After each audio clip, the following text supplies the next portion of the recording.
सरकारने जाणीवपूर्वक धोकेबाजी समोर ठेवून हा एक कार्यक्रम त्यांनी घोषित केला होता.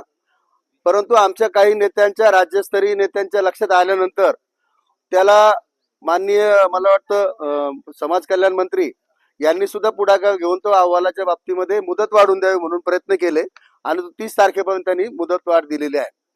मला दुसरी एक गोष्ट सांगायची अशी होती की आज जर शेड्यूल कास्टच्या बाबतीमध्ये वर्गीकरण करायचा मुद्दा या ठिकाणी आलेला आहे, तो प्रामाणिकपणे आलेला नाहीये.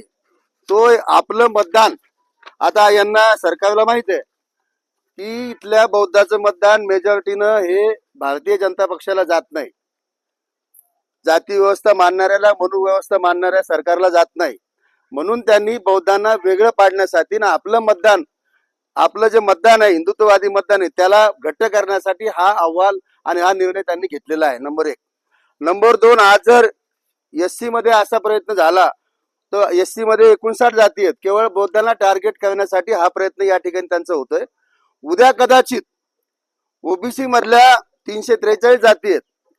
उद्या आता त्यांनी जर असा विचार केला का माळी समाजाने जास्त प्रगती केलेली आहे, तर मग आता आपण इतर समाजामधले जे काही 343 जाती आहेत त्यांना आपण टार्गेट करू, एकाला टार्गेट करून बाकीच्याला समोर करू, असाही प्रयत्न होण्याची शक्यता आहे.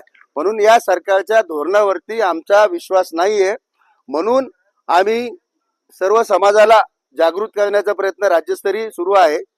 मातंग समाजाच्या वेगवेगळ्या संघटना ज्या आहेत त्यांनी सुद्धा याला विरोध केलेला आहे.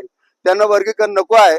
परंतु काही जे काही भारतीय जनता पक्षाचे आमदार आहेत त्यांनी हा प्रयत्न पुढे लावून धरलेला आहे आणि इथे चर्मकार समाजाच्या महामंडळाने सुद्धा याला विरोध केलेला आहे की आम्हाला वर्गीकरण नको आहे. म्हणून दलितांमध्ये फूट पाडण्याचं काम या ठिकाणी सरकार करत आहे. याचा आम्ही सर्वप्रथम निषेध करत आहोत. पुढची घोषणा मोर्चाची आमचे दिनकरराव करतील अशी त्यांना